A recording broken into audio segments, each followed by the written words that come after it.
The river was swollen that spring of 1850, pushing slow and brown past the cotton gins and the skeletal docks, and the town of Harrow's Ford moved with it, patient, resigned, half asleep.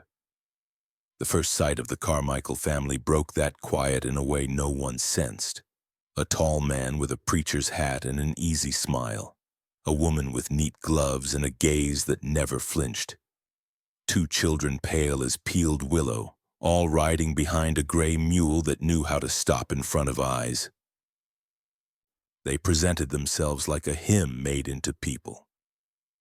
Their wagon smelled of mint and resin and something faintly sweet like a church after candles have died. They spoke softly of faith, of tinctures and poultices, of illnesses that were not punishments but invitations to be cleansed. They called their work restoration, as if bodies were old furniture and pain was only a stubborn stain. Neighbors crowded the road to greet them because the town was tired in ways the doctor could not name. Coughs lasted all winter, joints screamed in the fields, babies arrived blue and left without a word, and grief had become a smell everyone carried. Into this ache the Carmichaels glided with patience and steady hands, cataloging faces the way a careful clerk counts coins, never rushing, never missing a crack. He listened to complaints with a look that said he knew the deeper wound beneath the words. She touched wrists and found a pulse as if it were a secret she had been hunting since childhood. The children smiled without showing teeth and recited verses when asked. And when not asked, they stared at the river as if it were a clock. Under their pleasant talk lay a method, a set of rules that had no scripture but sounded holy. The sick must be received in private to guard their dignity. The cure must humble the body so the soul can climb. The community must not watch because doubt kills like frost. People nodded because these rules felt kind, and kindness is the most convincing mask evil ever learned to wear. Behind those smiles, in the place where conscience should bite, a colder machine was waking and sorting. They measured the town the way surveyors measure land, finding weak points, lonely houses, marriages with secrets, debts no one could pay, and they marked them in their minds with the neatness of bookkeepers. In that neatness hid a hunger so clean it could pass for virtue, a wish to wash a life down to the last scream and call the bucket holy. By week's end, the tall man had borrowed a key to the vacant boarding house on Willow Street, and the woman had set bottles on the window ledge to catch the afternoon light like small stained glass. They painted a sign with calm strokes and hung it straight. House of Restoration, it read, in letters meant to soothe. They opened the door. The clock began.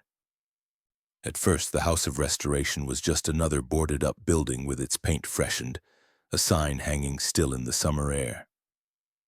But over the weeks, something in the street began to bend toward it. People passed slower, glancing at the curtained windows, sometimes catching the flicker of lamplight when no sun had yet gone down. Those who entered did so alone, often in the early morning or the damp hush of evening.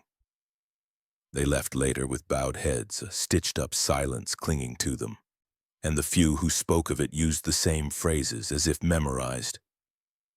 The Carmichaels know what they are doing. The Carmichaels have God in their hands. From the outside, the house never looked busy.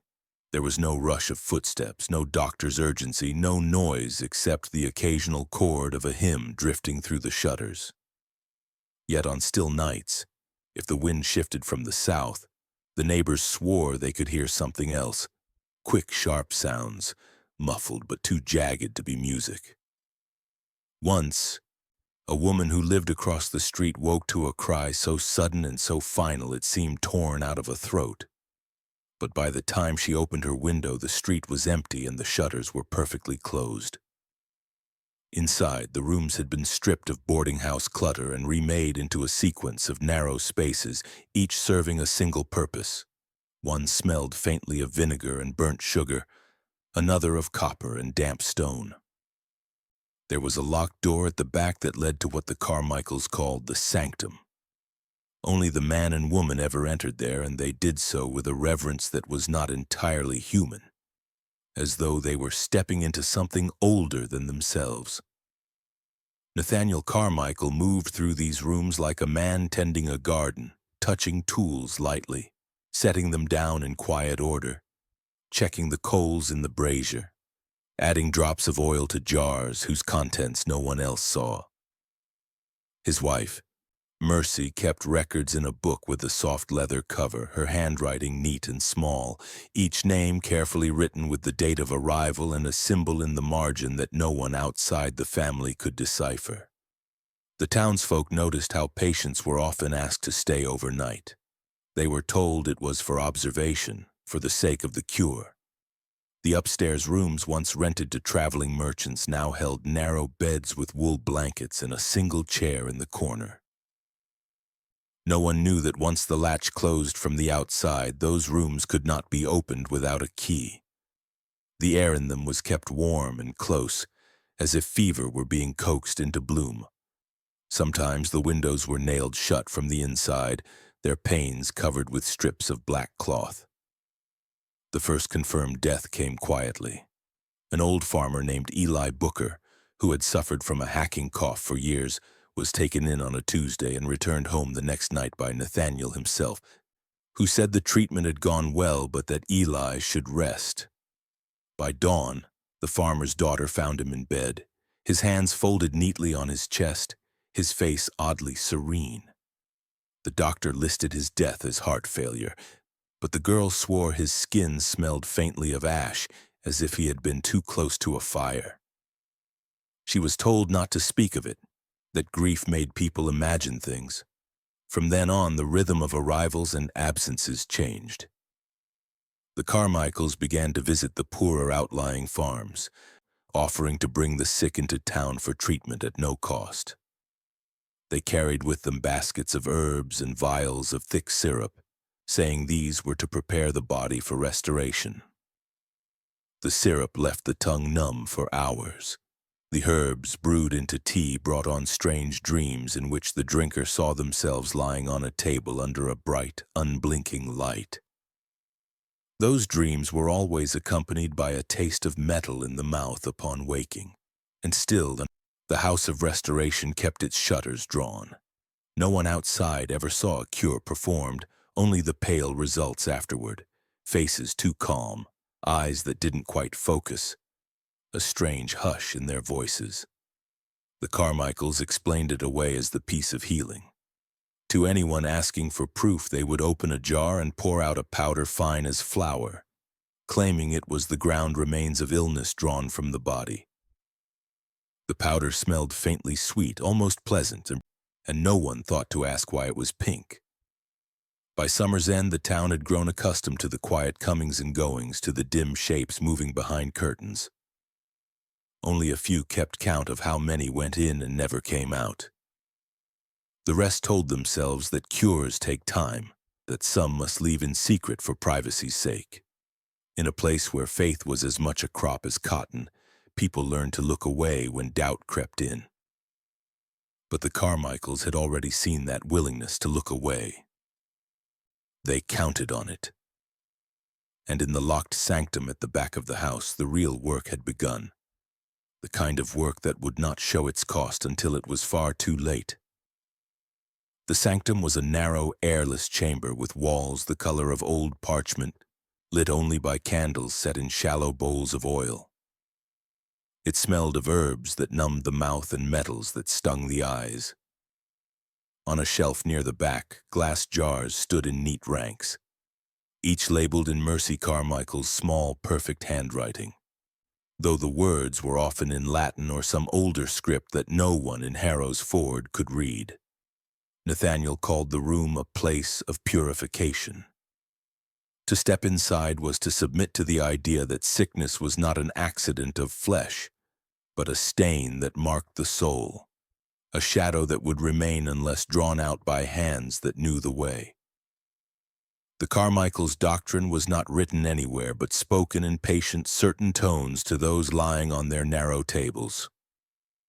Pain, Nathaniel would say, was a tool given by God, not a punishment. The body must be humbled, its strength broken for a time so the darkness inside it would loosen and leave. This was why he began each treatment not with medicine but with ritual. Hands washed in cold water, a short verse spoken as he lit the oil, the placing of a small wooden cross on the chest of the patient. Mercy would circle the table slowly, touching the forehead, pressing her fingers to the pulse, as if measuring how much could be taken before the body failed. They did not use pain crudely. They applied it like a craftsman sanding down a surface, careful, deliberate. Sometimes it was heat, thin branding irons shaped like verses pressed into the skin until the mark bubbled. Sometimes it was cold, a basin of water left overnight in the yard so that by morning it bit like knives against bare flesh. In one case, a young man with a limp was strapped upright for hours. His legs bound so tightly that the skin beneath turned purple. He was told this was to force the poison in his limbs to retreat upward where it could be bled away. The bleeding was always precise. They used a device Nathaniel claimed he had seen in the West Indies, a curved silver blade with holes along the edge. It opened the skin in patterns that looked deliberate, almost decorative, and the blood was collected in shallow ceramic bowls. Into the bowls went sprigs of thyme and powder scraped from the inside of charred bones, then stirred until the liquid turned black. Mercy would hold the bowl to the patient's lips, making them swallow a mouthful, calling it the sealing of the cure. Those who survived often described a strange calm afterward, as if something heavy had been lifted, though they also spoke of weeks of weakness and a lingering smell of burnt sugar in their sweat. Those who did not survive were said to have been claimed by their own stubborn illness. Nathaniel would bow his head, saying they had gone cleansed into the Lord's care, and Harrow's Ford believed him, because nothing in his manner suggested that he could ever be the cause. The summer heat broke with a sudden storm, and the river swelled again, muddy and fast. In the days after, the body of Clara Vance drifted into view, snagged against a fallen cypress near the ferry crossing.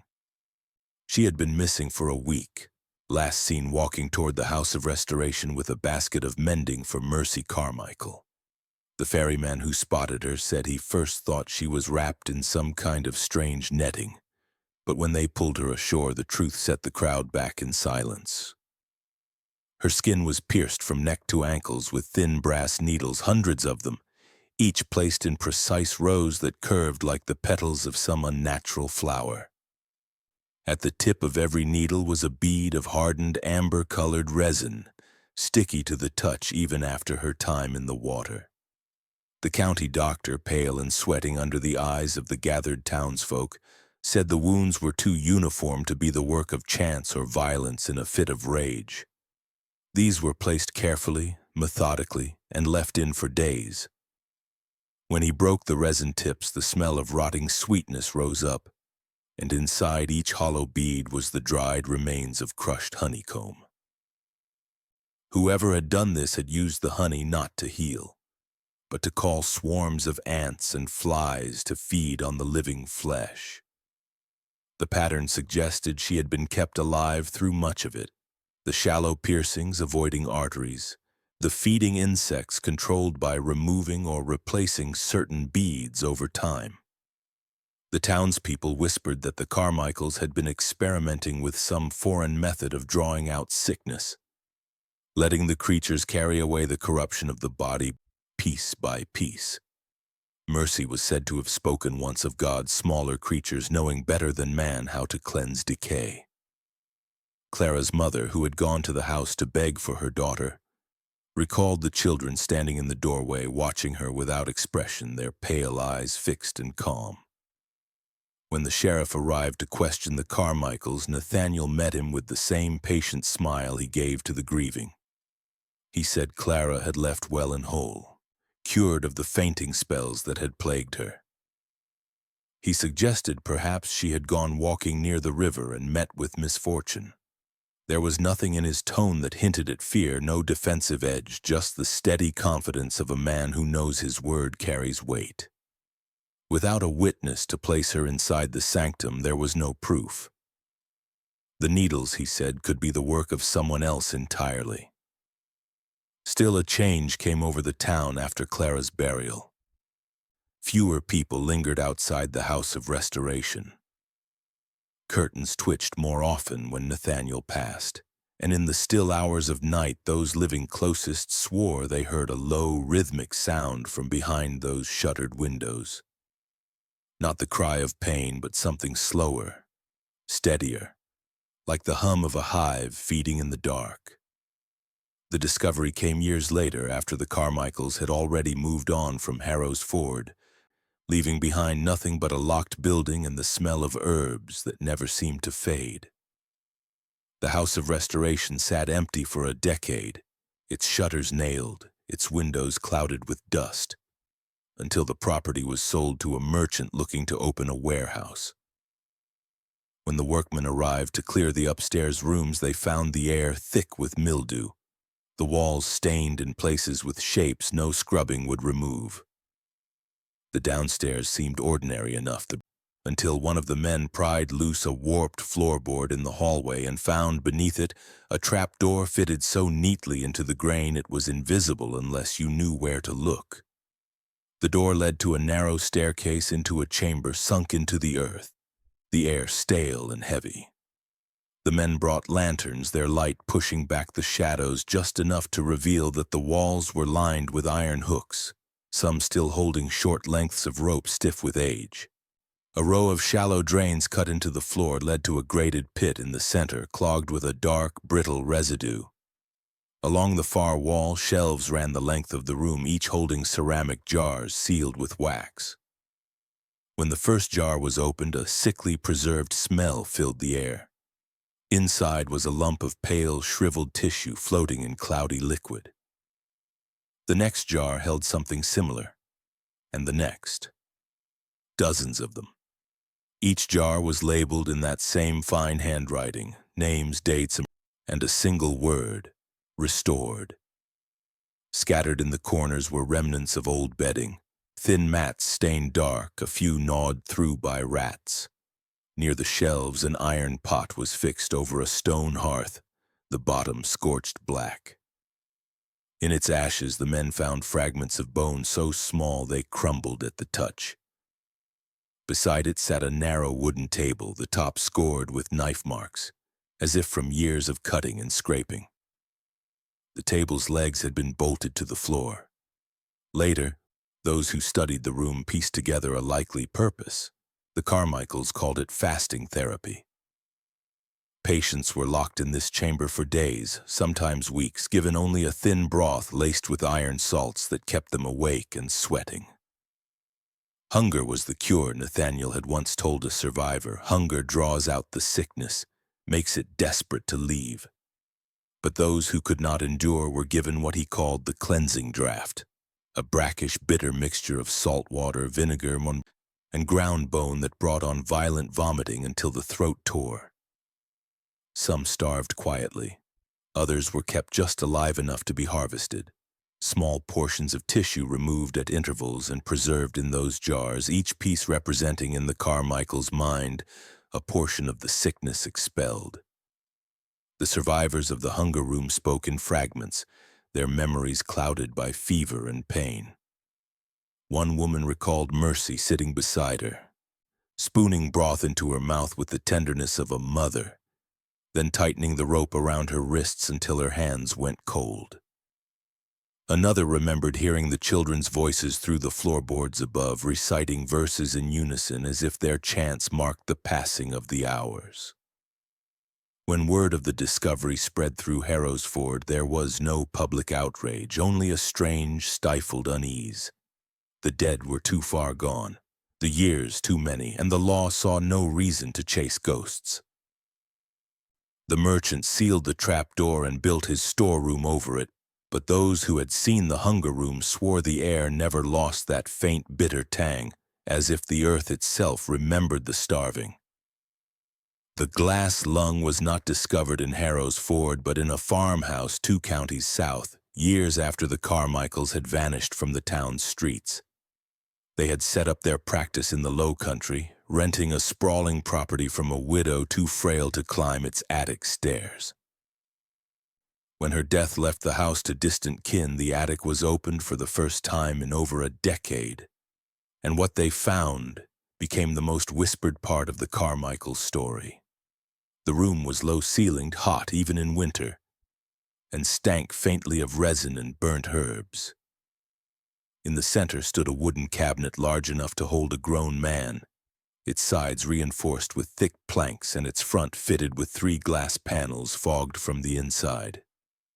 Hinged doors at the back revealed an interior lined with smooth oak, the floor sloping slightly toward a small copper drain. Beneath the cabinet, a brick hearth was set into the floor, its soot stains climbing the wood above like dark veins.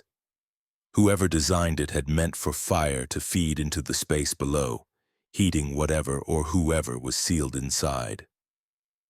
Locals later said the Carmichaels called it a quieting chamber, claiming it could draw out sickness from the lungs and blood by purging the air of impurities. Patients were placed inside on a low wooden seat, their heads bowed as Nathaniel sealed the back doors with iron latches. Beneath the chamber, Mercy would tend a fire of juniper branches, resin, and dried herbs. The smoke, thick and sweet, would rise through hidden vents into the box, filling it with a scent somewhere between church incense and boiling tar. The air inside grew heavy quickly, though not enough to smother at once. It dulled the mind, slowed the pulse, and brought a strange calm to those trapped within. The smoke clung to the skin, staining the fingernails yellow, seeping into hair and clothing until even days later the smell lingered. The Carmichaels believed, or claimed to believe, that this mixture suffocated the illness before it suffocated the patient, and that the body, weakened and emptied, would take in fresh air like a newborn once released. But the release did not always come.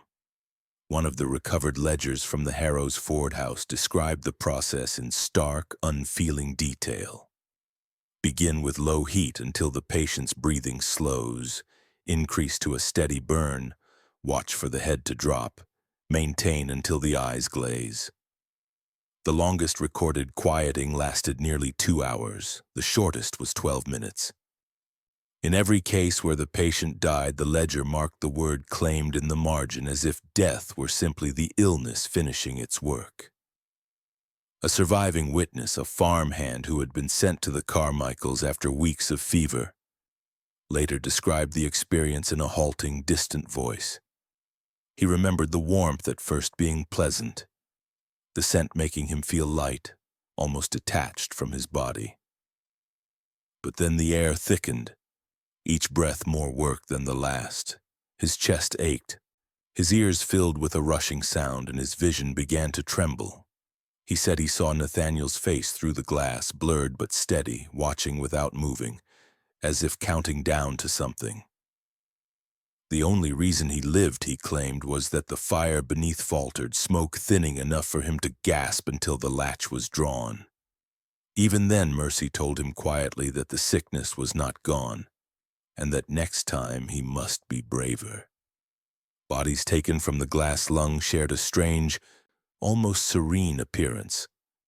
Their skin was warm to the touch for hours after death, and their mouths were often curved into the faintest suggestion of a smile.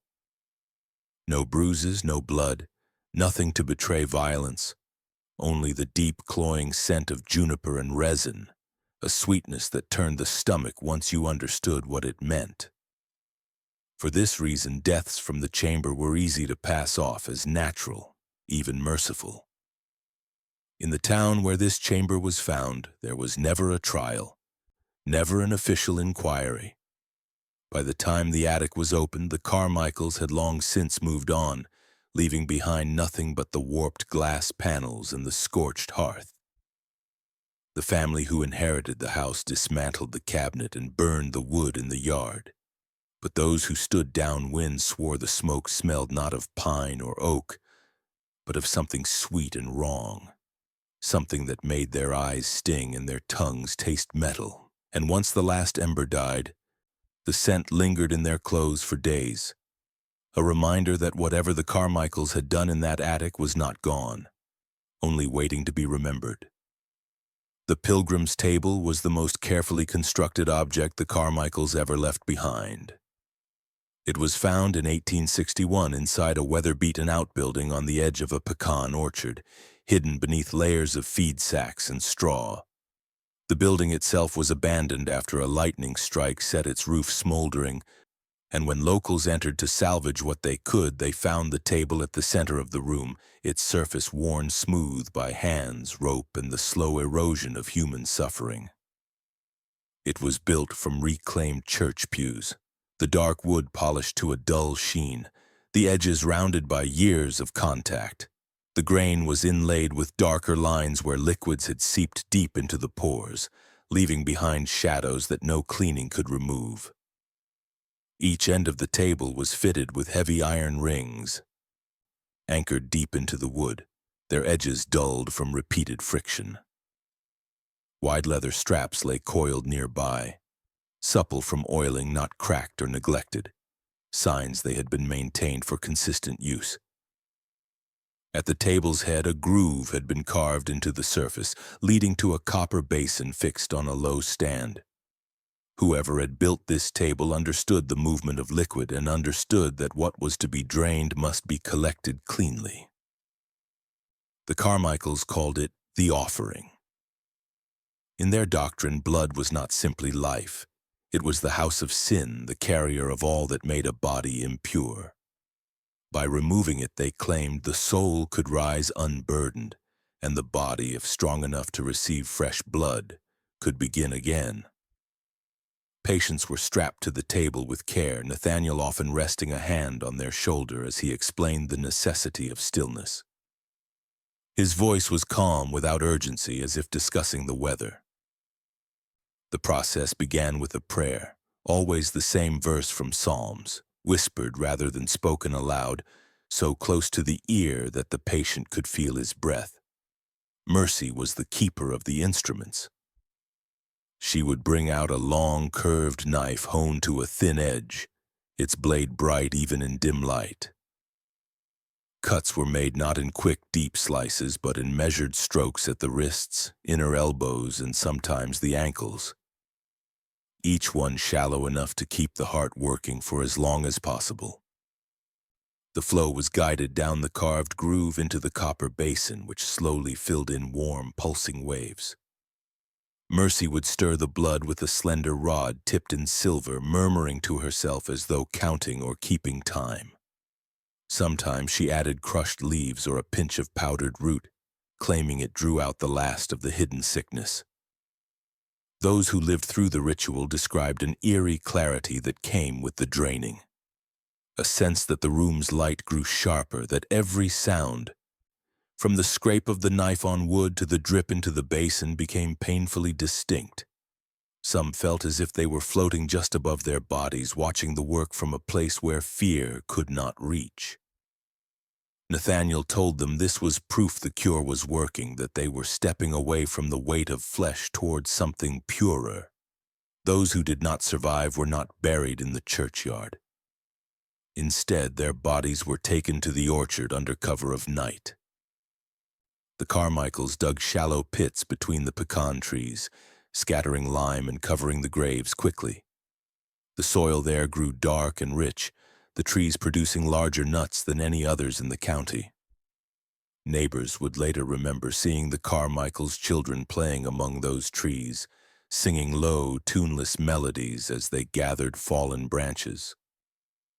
The copper basins were never emptied into the ground. Witnesses who came forward decades later claimed the blood was stored in barrels, kept in a cool, shaded lean-to. Nathaniel had a belief, they said, that blood, once cleansed with herbs, could be reintroduced into another body to share the strength of the one who gave it. This belief led to quiet experiments in transfusion, using hollow bird bones as crude tubing, the process often ending in fever, seizures, and death. Yet he recorded each attempt in a ledger with the same neat handwriting, noting the date, the source, the recipient, and the result as if logging weather patterns. The pilgrim's table was never destroyed. It was too heavy to move far and too perfectly built to dismantle without effort. When the outbuilding was finally pulled down, the table was stored in a county shed where it remained for years under a tarp, the copper basin tarnished but intact. Those who worked in the shed claimed the wood seemed to give off a faint warmth when touched, as if it still remembered the countless bodies it had held. Some swore they could smell copper in the air long after they left the building, a taste that clung to the back of the throat like an unspoken word. By the time the Carmichaels were hunted again, the pilgrim's table had already become legend, spoken of in the same hushed tone as the glass lung and the hunger room. It was proof that their work was not random cruelty, but a system, a ritual, a belief carried out with patience and precision. And though the table sat silent, its history whispered loudly enough to chill anyone who stood too close. The ledgers found in the Carmichaels' possession after their capture were not filled with sermons or scripture. They were surgical records, orderly, precise, and written in a hand as steady as any physician's. Each entry carried the name of a patient, the date, the ailment they claimed to suffer from, and a short but chilling note on which part of the body had been redeemed. These were not amputations in the medical sense, meant to save a life. They were removals by belief, targeted extractions of what Nathaniel and Mercy insisted were the physical anchors of sin. The anatomy of a blessing, as Nathaniel called it, was a ritual that blurred any remaining line between healer and butcher.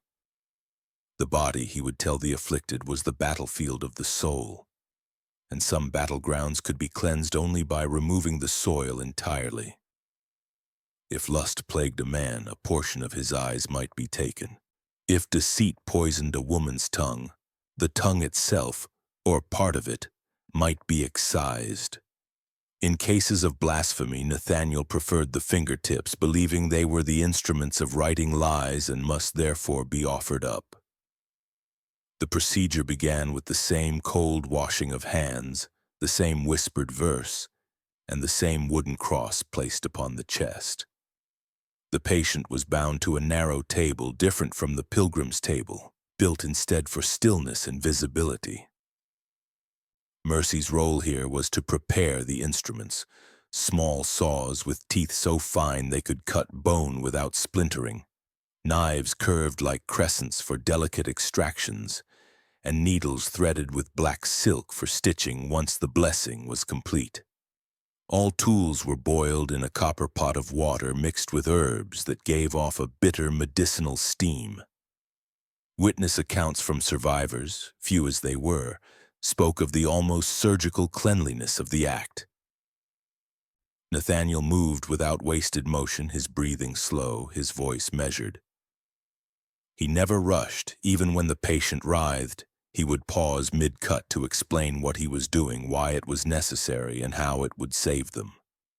To him, this was not cruelty but craftsmanship in service of salvation.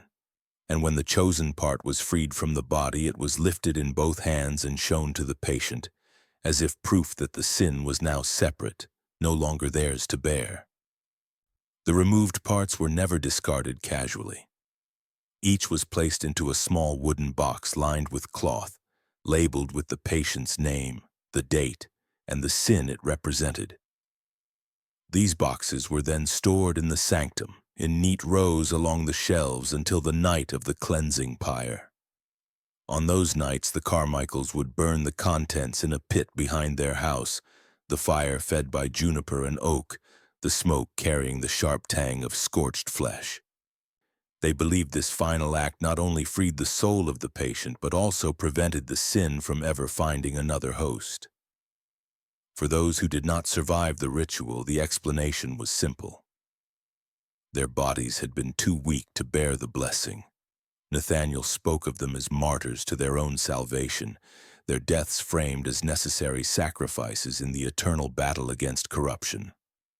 In his records, these deaths were marked with the word offered, as if the person had been given up willingly.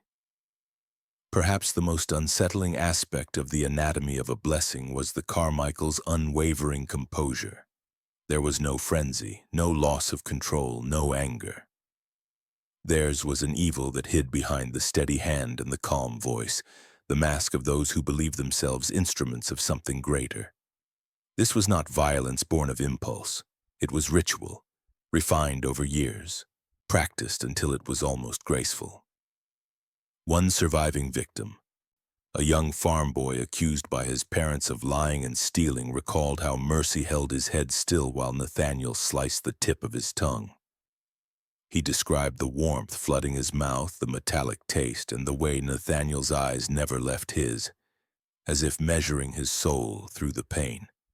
The wound was stitched neatly, and the boy was told to speak only when certain of his words.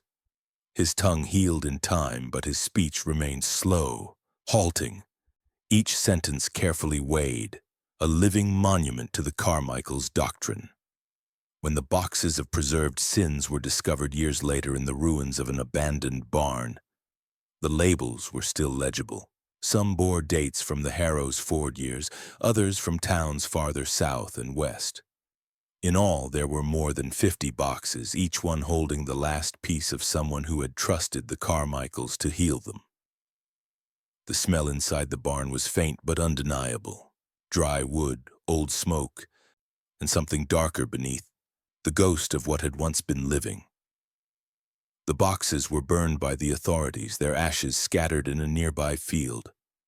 But the records in Nathaniel's hand survived, and in their pages the calmness of his script seemed to mock the reader. There was no flourish, no sign of strain, only the neat progression of names and dates, the mechanical tallying of a belief carried to its most grotesque end.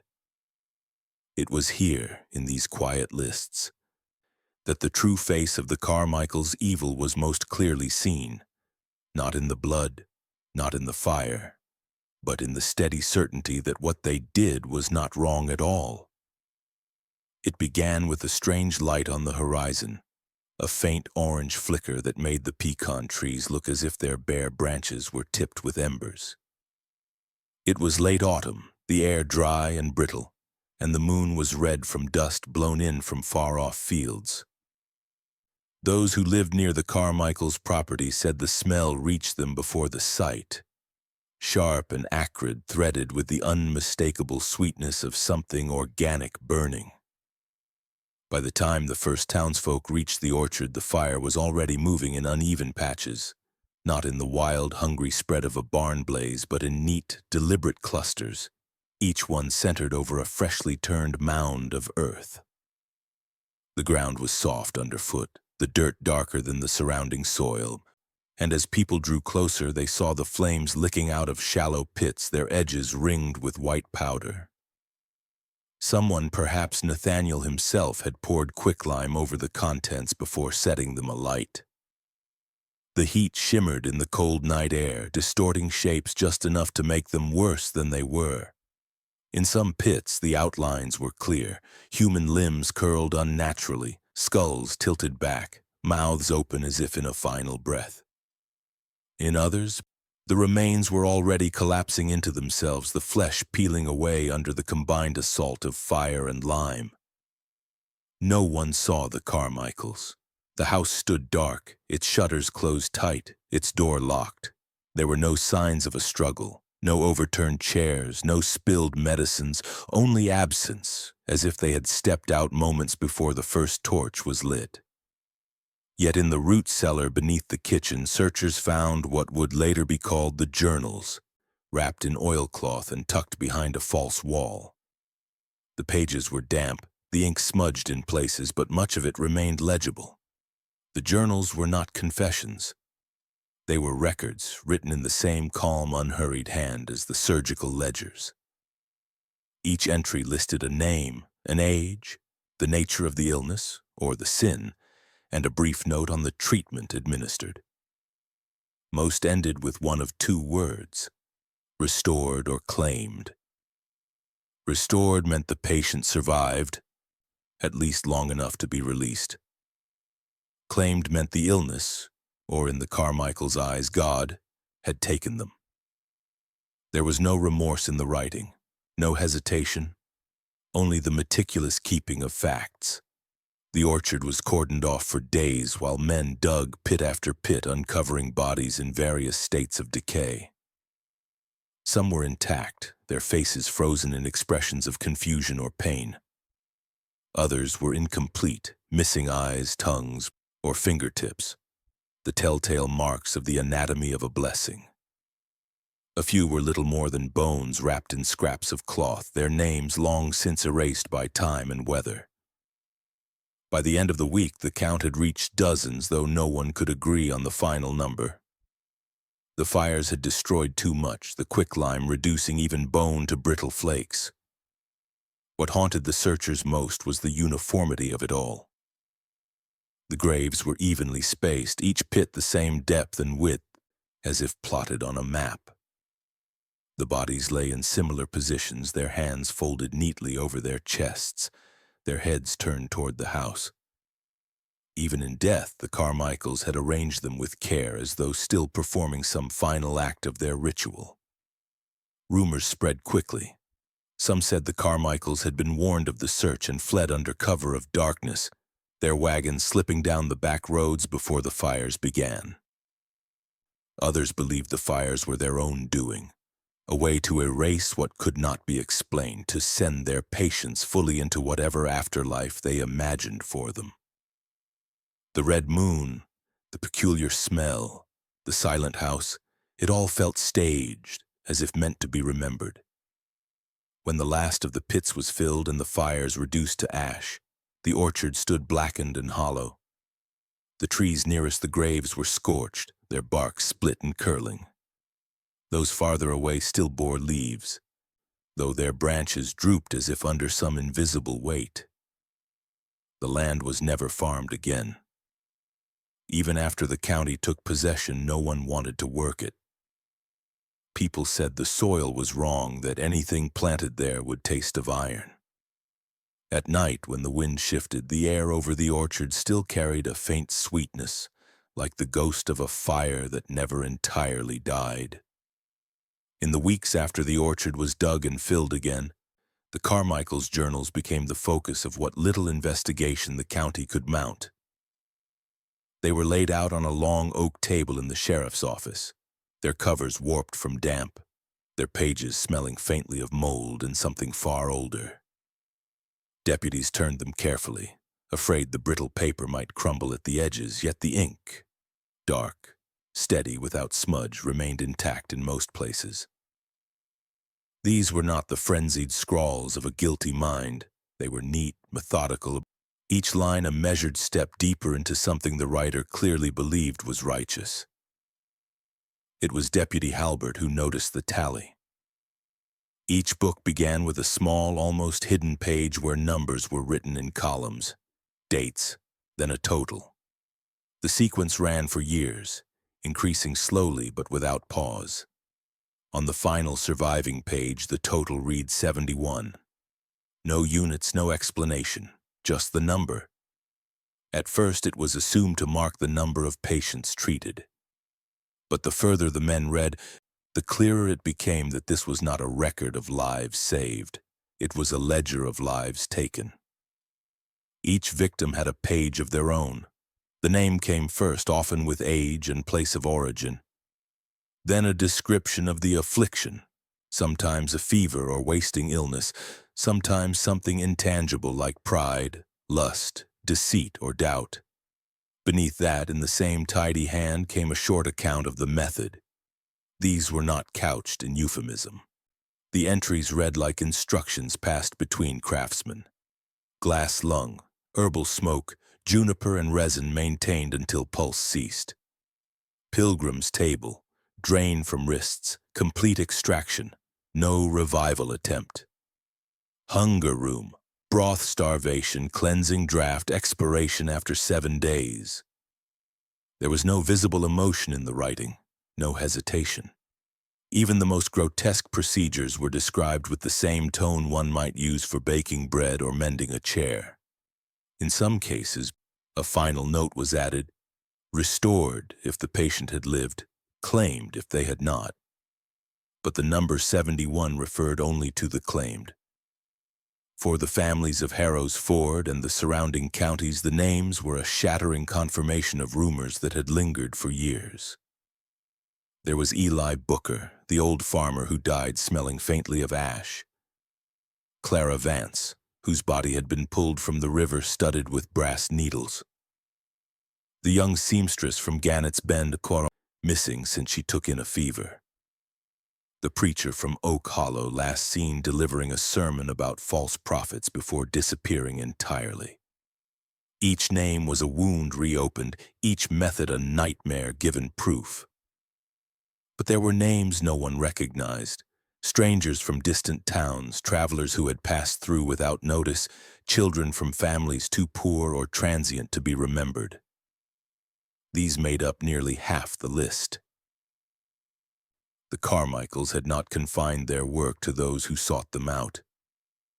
They had gone looking, finding the forgotten and uncounted, the ones whose absence would raise no questions. The investigators began to see a pattern in the ledger. Certain symbols appeared beside some names: an inverted cross, a small circle, a pair of parallel lines. No one could agree on their meaning, but a few suspected they marked stages in the Carmichaels' belief system, a private code for what had been purified from the victim. The symbols repeated across methods and years, suggesting a continuity in their doctrine, a progression that only they understood. The sheriff, a practical man unused to religious talk, found himself staring at the handwriting late into the night. It was the calmness that disturbed him most. This was not madness in the way he had imagined it. No wild leaps, no contradictions, no evidence of a mind unraveling. The evil here was cold, deliberate and patient.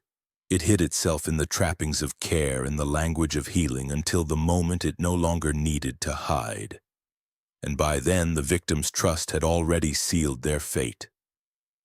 Word of the 71 spread beyond the county. Newspapers in nearby cities printed sensational accounts, though much of the detail was sanitized for public reading. Editors avoided describing the methods too plainly, claiming it would be indecent.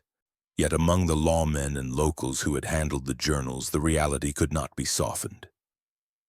They had read the lines where Mercy wrote of stitching a wound shut over a cavity deliberately left unclean so the infection would consume the corruption from within.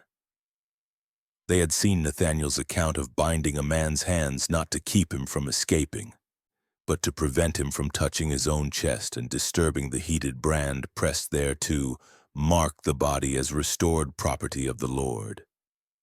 By the time the reading was complete, 71 names stood in a neat, merciless list on a single sheet of paper, copied for the record.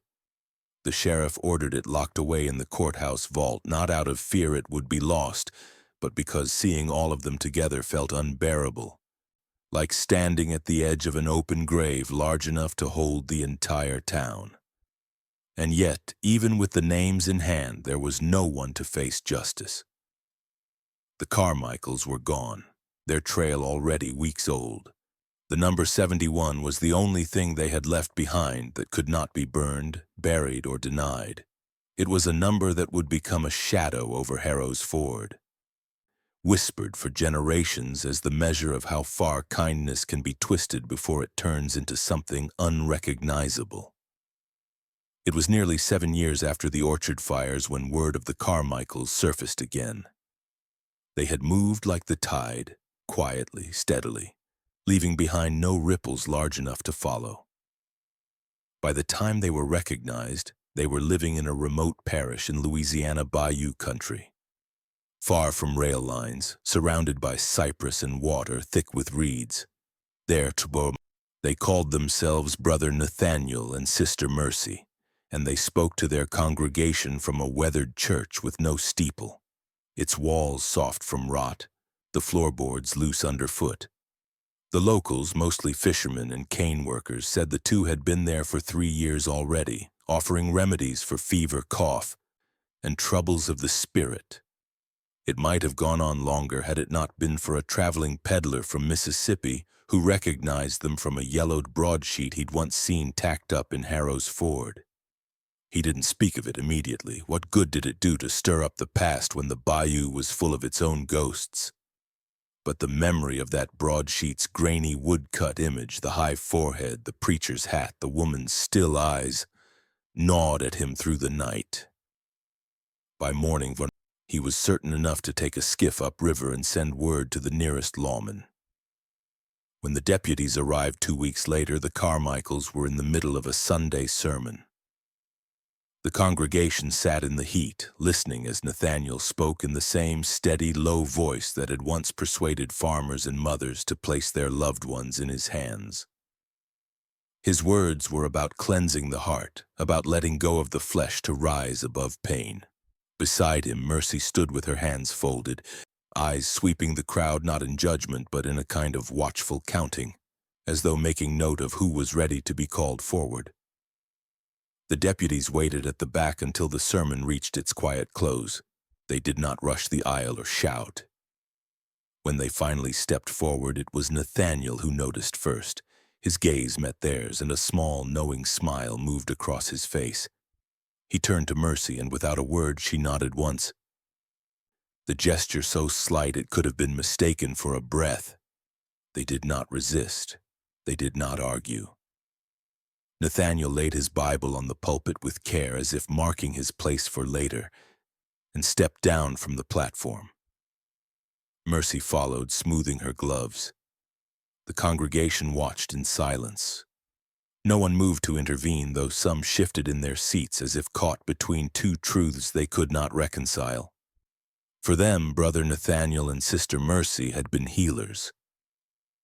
For the deputies, they were fugitives whose names were tied to 71 unmarked graves.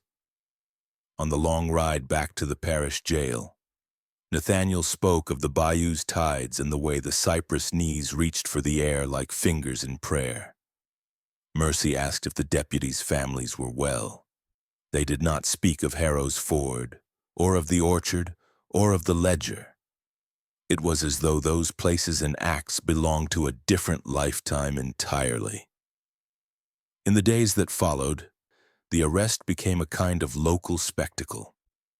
People from surrounding towns came to the courthouse just to look at them. Some brought food, others brought Bibles, as if still unsure whether these two were saints or devils. Nathaniel accepted each offering with a nod of thanks, his voice never rising, never wavering. Mercy stayed quiet, though her eyes followed every movement in the room, marking details no one else seemed to notice. The trial, when it came, was unlike any the parish had seen. Witnesses traveled from Mississippi to testify, bringing stories of the hunger room, the glass lung, the pilgrim's table. The ledgers were read aloud in part, though the judge forbade certain descriptions from entering the record, calling them unfit for public decency. What the court heard was enough. The patterns were clear, the deaths undeniable, the Carmichaels' presence at the center of them inescapable. And yet, through every accusation, Nathaniel sat with his hands folded, listening as if each word were an affirmation rather than a charge. Mercy kept her gaze forward, her expression unreadable. When given the chance to speak in their own defense, Nathaniel rose and said only this: "We did as we were called to do. The flesh is nothing, the soul is all." Then he sat again, as if nothing more could be said. By the end of the trial, the verdict was inevitable. The Carmichaels were sentenced to hang. The date was set for the following month, the gallows to be built in the public square. The people who had once trusted them now gathered for the chance to see them end. But in Harrow's Ford, far away, the number 71 was spoken again that night, as if their capture had opened a door in the air that could never quite be shut.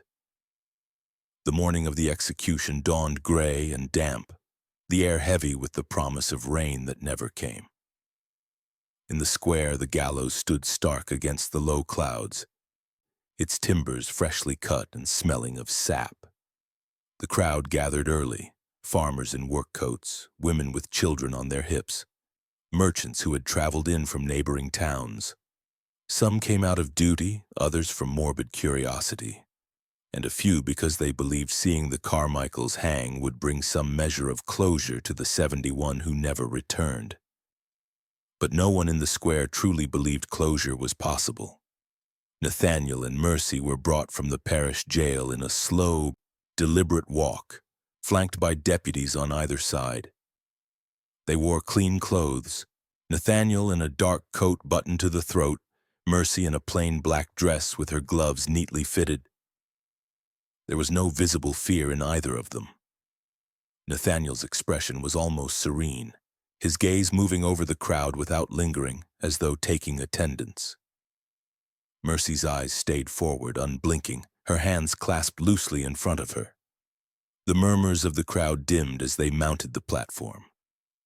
The sheriff, who had followed the case since the day the journals were opened, read the charges aloud.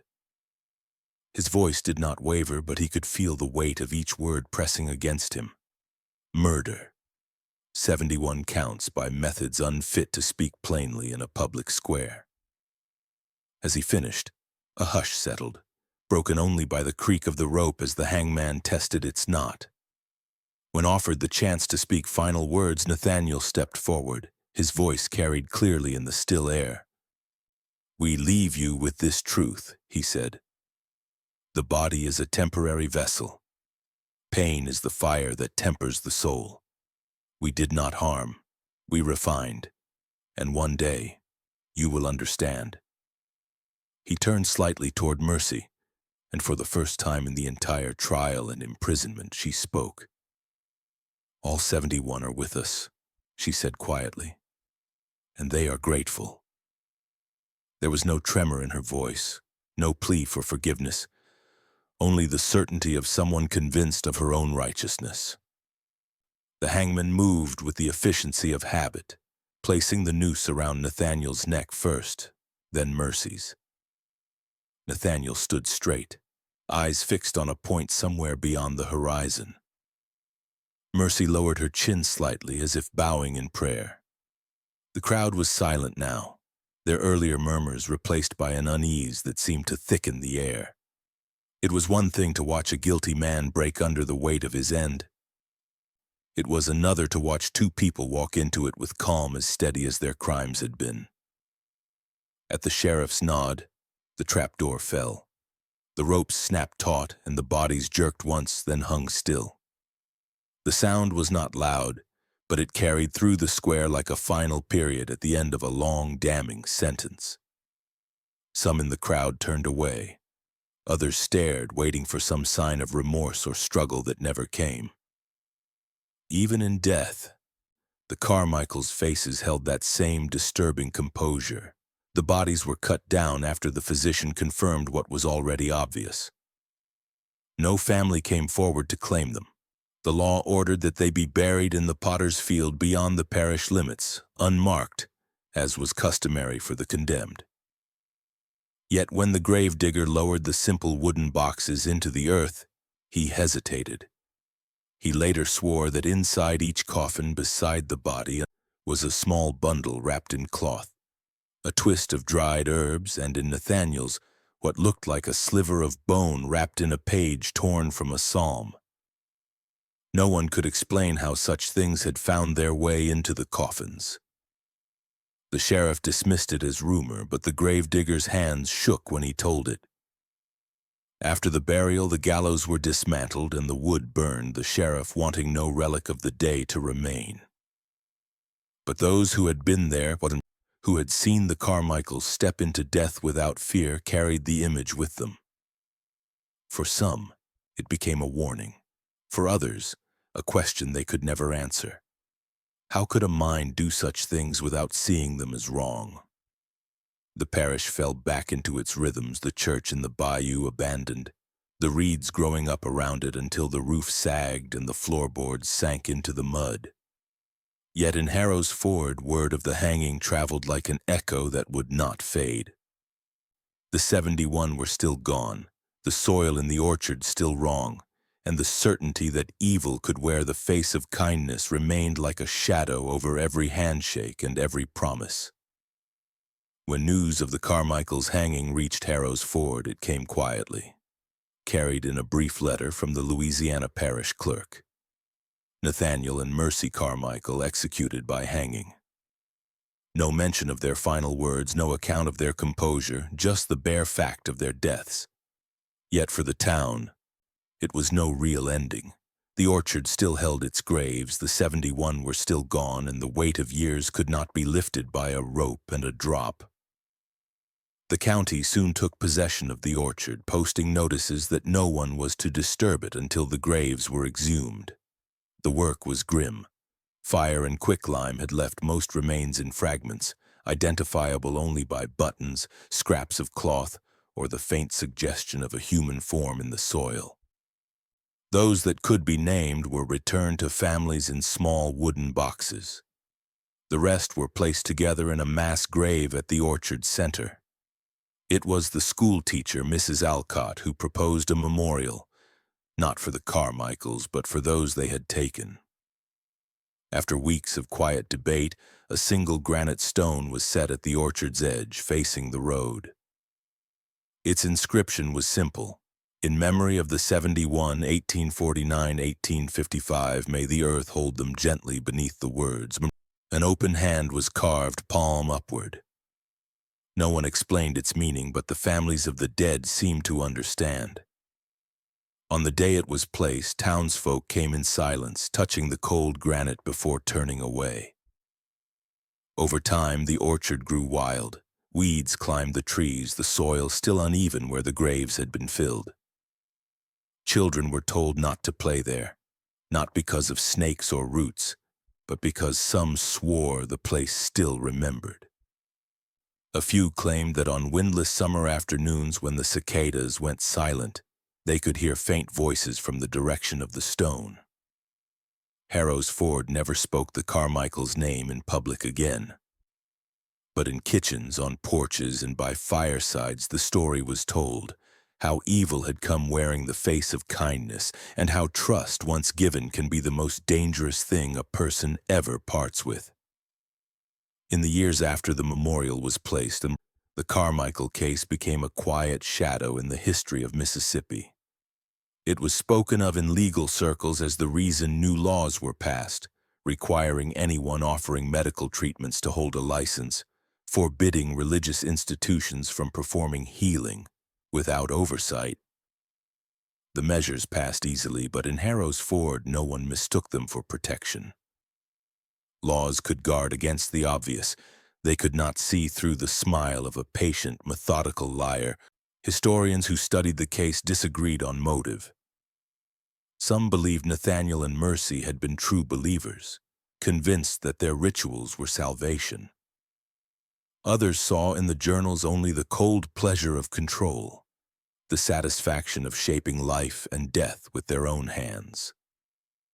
The truth lay somewhere in the murky space between conviction and cruelty, a place where belief and desire fed each other until they were indistinguishable. For the families of the 71, the years dulled nothing. The memorial stood at the orchard's edge, its granite face slowly worn by wind and rain, the carved hand smoothing under countless touches. Travelers passing through sometimes stopped to read the inscription, unaware of the story beneath it. And yet the warning lingered, passed down like a family heirloom. Evil rarely comes screaming. It does not announce itself with a knife in the dark. It comes smiling, offering help, speaking softly, and asking for your trust. In that way, the Carmichaels were never truly gone. They remained in the caution of a handshake, in the guarded glance between neighbors, in the quiet knowledge that what happened once could happen again. What do you think? Could it?